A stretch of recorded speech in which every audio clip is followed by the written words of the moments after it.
Porque eu dirijo a minha prece e de manhã já me escutais. Desde cedo eu me preparo para vós e permaneço à vossa espera.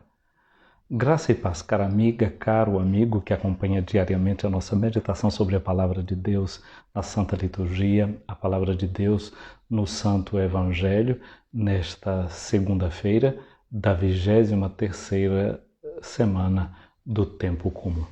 É uma alegria estar com você acompanhando durante esses dias a leitura do evangelista Lucas.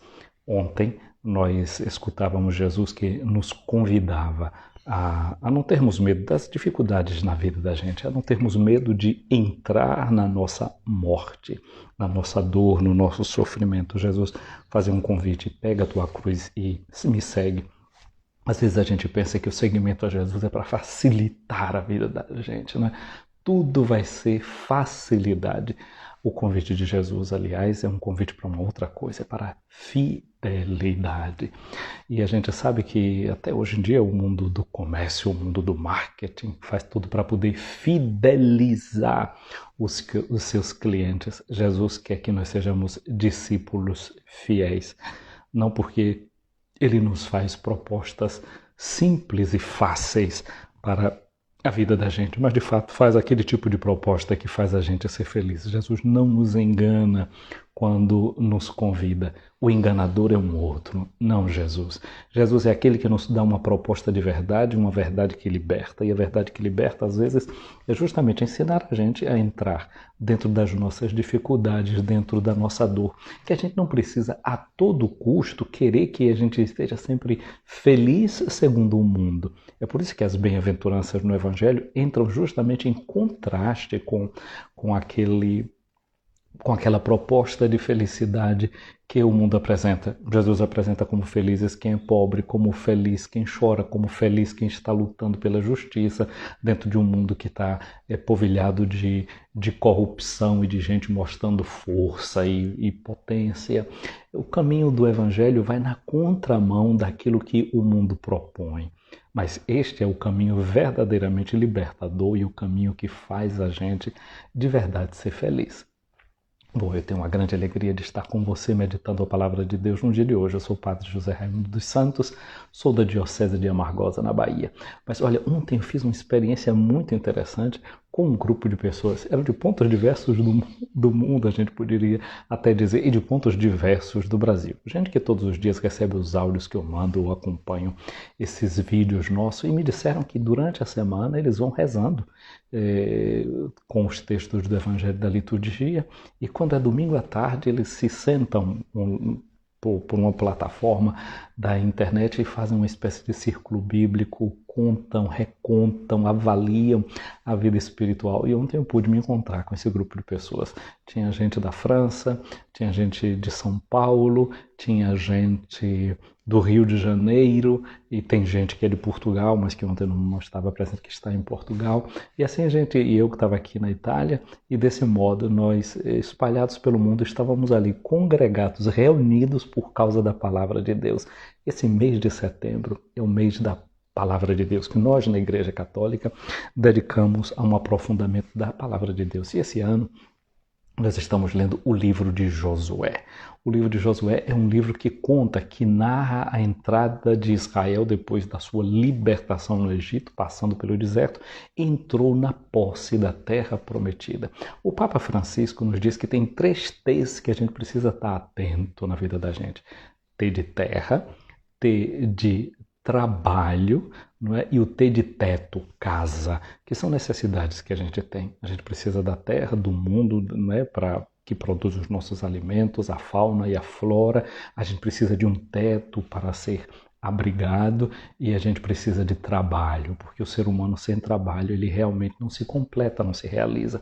E é interessante porque o Evangelho de hoje vai justamente, de alguma forma, nos falar sobre trabalho, o homem que é curado na sua dimensão profunda daquilo que a gente pode trabalhar. Por quê?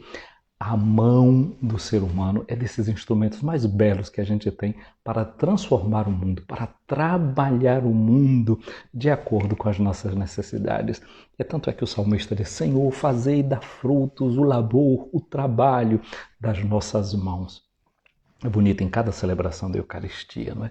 O padre pega o pão e diz assim: bendito sejais, Senhor Deus do universo, pelo pão que recebemos da vossa bondade, fruto da terra e do trabalho do homem. Olha, na igreja, que é o teto, a casa de Deus para nós, o padre bendiz a Deus pelo fruto da terra e do trabalho. Depois pega o cálice com vinho e diz a mesma coisa: bendito sejais, Senhor Deus do universo, pelo vinho que nós recebemos de vossa bondade, fruto da terra e do trabalho do homem. Que agora nós vos apresentamos e para nós se vai tornar bebida de salvação. E com o pão se vai tornar pão da vida eterna, alimento para a vida eterna, pão da vida. Gente, que coisa bonita é isso. O trabalho humano, portanto, entra na liturgia, entra na nossa espiritualidade. E hoje a gente vai ver Jesus libertando um homem das amarras que o impedia justamente de fazer isso, justamente de trabalhar. O dia de sábado, para a mentalidade de Jesus, para o povo de Jesus, é aquele dia em que o homem repousa do trabalho. Aquele homem que estava na sinagoga com uma dificuldade, o evangelho de hoje é o de Lucas, no capítulo 6, versículos de 6 a 11. Era um homem que estava ali e ele talvez não podia experimentar completamente a beleza do sábado.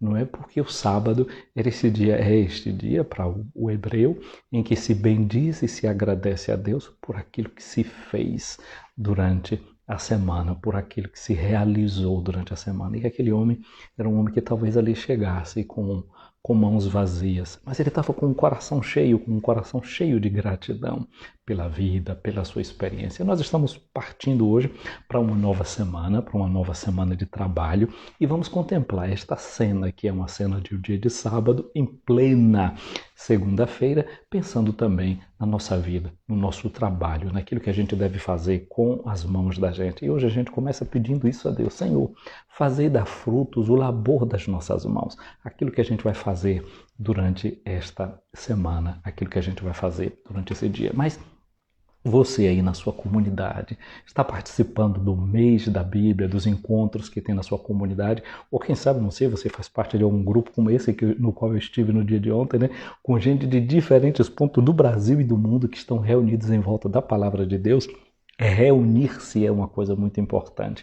Aliás, o texto do evangelho de hoje foi justamente em uma sinagoga. Syn, em grego, significa com. Agein significa conduzir, juntar, não é? Encaminhar, liderar também, né? Podemos dizer assim. O que a gente vê, a sinagoga é aquele lugar que reúne as pessoas em volta da palavra de Deus, a palavra que vai iluminar. Olha, o evangelista Lucas, eu já disse a você que ele dá uma particular atenção para as mulheres, para os doentes, para os pobres, né? E a gente viu que o primeiro milagre que Jesus realizou foi o milagre de uma mulher que era sogra de Pedro.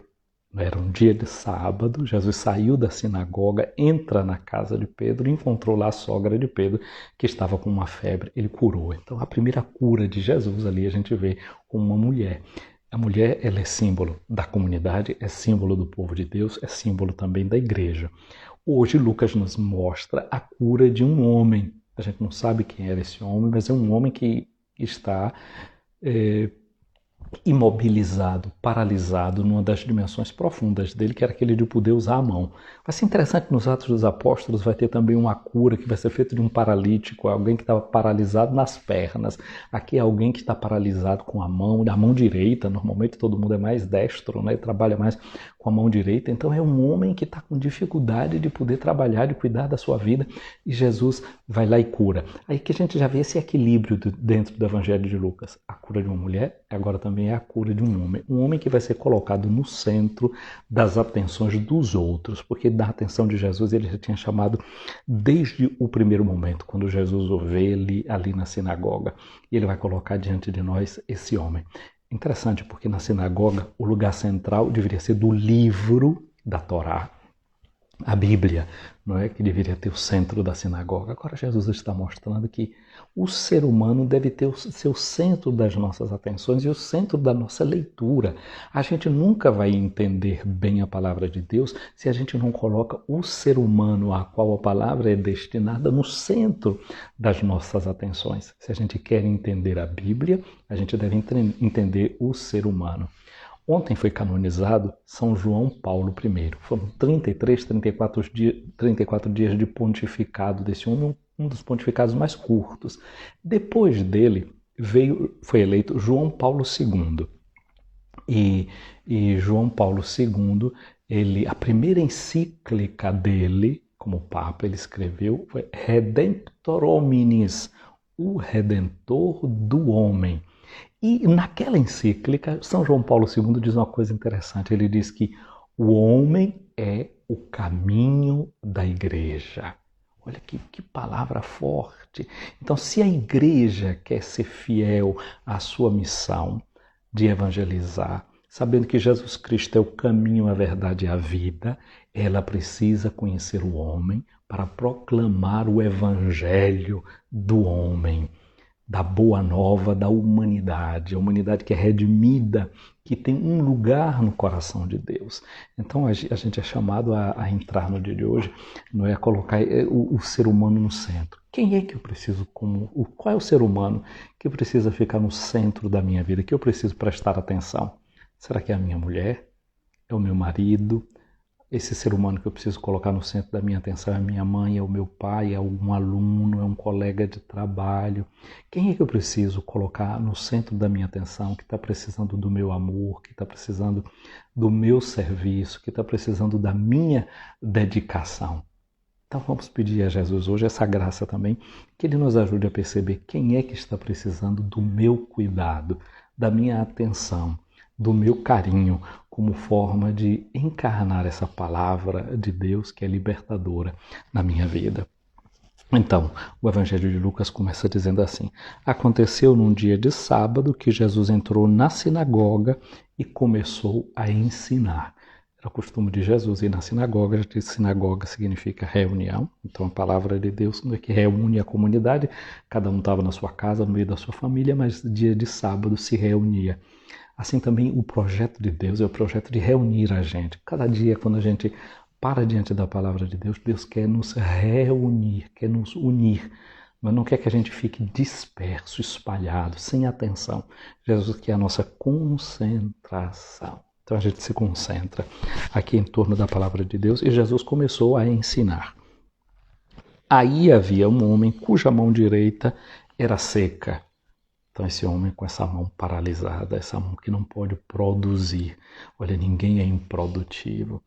Às vezes a gente vê, ultimamente se divulga muito, pessoas com dificuldades físicas, com limitações físicas, mas que não têm limitações mentais, que tem uma vida, uma mente muito ampla.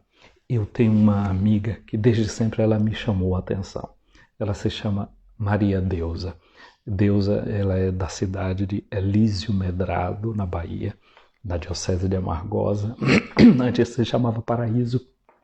E Deusa, do ponto de vista humano, fisicamente falando, é uma pessoa com dificuldades.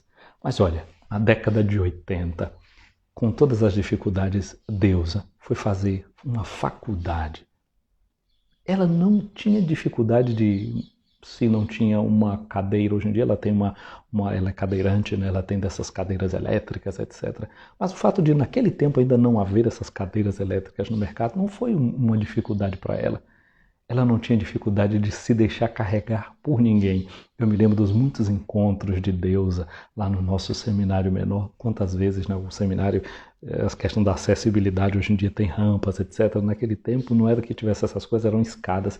E quantas vezes eu levei Deusa de uma sala para outra, eu e outros tantos dos nossos colegas de seminário, mas Deusa nunca deixou de participar de nenhum encontro. Deusa nunca deixou de ser ativa na sua comunidade. Fez o curso de magistério, depois fez uma universidade, foi diretora de escola, eu não sei direito, talvez tenha sido até, não sei se secretária de educação no município, mas diretora de colégio, isso eu sei com toda certeza. Os limites físicos de Deus não foram dificuldades para ela ser uma pessoa atuante na comunidade, líder da comunidade, líder dos jovens e estar lá atuando. Por quê? Porque Deus é uma mulher livre aqui na sua cabeça. Nada impediu que ela realizasse seus sonhos, seus desejos, uma mulher completamente realizada. Eu tenho a alegria de ter convivido com uma pessoa assim. E aquilo para mim foi sempre um estímulo, uma motivação. Porque era uma mulher que tinha descobriu o sentido da sua vida. O seu coração não era paralisado, não é paralisado até hoje. Então, no dia de hoje, eu quero fazer chegar esse abraço grande. Quem é de Elísio Medrado aí faz chegar o meu abraço grande para Deus. Eu sei que tem muita gente que conhece esta mulher, mas que conhece também outras pessoas. Quanta gente você conhece assim, que pode carregar um limite físico, mas não tem um limite dentro do seu coração. E por isso é uma pessoa libertada e o seu testemunho é libertador. Mas ali naquela sinagoga tinha um homem com uma mão paralisada. Ele não podia fazer muitas coisas, seguramente com suas mãos, e Jesus ficou atento para ele. E, ao mesmo tempo, os mestres da lei e os fariseus estavam observando Jesus para ver o que era que Jesus iria fazer, para ver se Jesus iria curá-lo em dia de sábado. Porque no dia de sábado tinha muita coisa que não se podia fazer. Nós vimos como os discípulos estavam tirando as espigas e comendo e disseram, isso não se pode fazer dia de sábado. Vem cá, por que é que Jesus fez o que era proibido fazer em dia de sábado? Bom, não tinha lei nenhuma que proibisse Jesus de falar alto. Ele vai curar o homem simplesmente com a sua palavra. Isso é muito bonito nesse mês da Bíblia, a gente percebe que a palavra de Jesus é palavra curadora, é palavra libertadora. Certamente, Jesus não cura em dia de sábado dizendo assim, bom, eu sou filho de Deus e então as leis servem para vocês, que são seres humanos, não servem para mim. Esse é o raciocínio dos ditadores. Os ditadores são aqueles que pensam que a lei só serve para os outros. E aí, quando se trata dele, dos seus familiares, dos seus filhos, dos seus amigos, dos seus apaniguados, aí se resolve tudo. A polícia serve para coibir quem transgride a lei. Mas tem gente até que diz, não, agora eu tiro, se eu sou um ditador, não, a polícia serve para coibir os erros dos outros, não dos meus filhos, não dos meus parentes, não dos meus correligionários. Não, o raciocínio de Jesus não é este. A lei humana, ela é assim, ela é para ser aplicada, seguida e deve-se fazer tudo para não transgredir a lei. A lei de Deus, ela precisa ser entendida, ela precisa ser conhecida. A palavra de Deus é a verdade, sua lei, liberdade. Sim, porque a lei de Deus quer provocar em nós a liberdade e a lei de Deus existe para uma coisa, para o nosso bem. Para o bem nosso, para o bem dos nossos irmãos, para o bem do mundo. Então é preciso descobrir para que é que existe a lei. Qual é a finalidade para a qual a lei é dada. Então, esses que estavam ali observando Jesus, eles queriam acusar Jesus por fazer alguma coisa em dia de sábado. E Jesus conhecia os pensamentos deles. Gente, Jesus também conhece os seus e os meus pensamentos. Hoje a gente também pode dizer a Jesus, ó Jesus, tu que conheces os meus pensamentos, liberta-me de todo pensamento negativo, de todo pensamento que está distante do pensamento de Deus e do teu pensamento. Então Jesus, conhecendo os pensamentos deles, disse para o homem de mão seca, levanta-te, fica aqui no meio. A centralidade, não é? Eu disse que o que estava no centro da sinagoga era o livro da palavra e agora Jesus botou o homem, que é o caminho agora, de Jesus e nosso. Ele se levantou e ficou de pé. E Jesus disse, eu vos pergunto, o que é permitido no sábado? Fazer o bem ou o mal? Salvar uma vida ou deixar que se perca? É aqui agora onde se joga tudo. Fazer o bem ou fazer o mal? Salvar uma vida ou deixar que ela se perca? Então Jesus olhou para todos os que estavam na sinagoga, estavam ali em redor, e disse para o homem, estende a mão. O homem assim o fez, e sua mão ficou curada, pela força da palavra de Jesus. Hoje Jesus também quer curar a nossa mão seca, curar os nossos limites no trabalho, em toda a nossa ação. Vamos deixar que a palavra de Jesus entre no nosso coração e nos liberte, nos salve de todas as amarras. Mas as pessoas que estavam ali, vendo que Jesus curou aquele homem, Eles ficaram com muita raiva e começaram a discutir entre si o que é que eles podiam fazer contra Jesus. Gente, quanta gente perdendo energia para trabalhar contra os outros, não buscando formas de cooperação. Nós ouvimos no evangelho de ontem que Jesus dizia, não é? Jesus disse, olha, se você tem um rei, vai fazer uma guerra, tem 10 mil homens, outro tem 20, trata de fazer a paz. E aí, quando a gente consegue fazer pactos de paz, quando a gente consegue pactuar, quando a gente consegue colaborar, tudo já fica diferente. Então, no dia de hoje, peçamos a Jesus essa graça de ter uma mentalidade de quem colabora, ter a mentalidade de quem procura fazer o bem. Qual é o bem que eu quero fazer? Qual é o bem que é possível que eu faça? Peçamos a Jesus isto no dia de hoje. Que a gente não fique querendo gastar as nossas energias em trabalhar contra nada nem contra ninguém, mas que a gente procure sempre favorecer o bem, porque o bem por si só vai se expandir. Dirijamo-nos ao Senhor. Senhor Jesus, nós te damos graças porque o ser humano com as suas dificuldades está no centro das tuas atenções e do teu olhar. Hoje nos dá uma serenidade ver que esse homem com a mão seca não passou despercebido diante dos teus olhos. Isso nos faz sentir também que nós diante dos teus olhos não passamos ali de forma insignificante. Teu olhar pousa sobre cada uma e sobre cada um de nós. O salmista diz que o olhar do servo está na mão do seu Senhor, o olhar da serva está na mão da sua Senhora.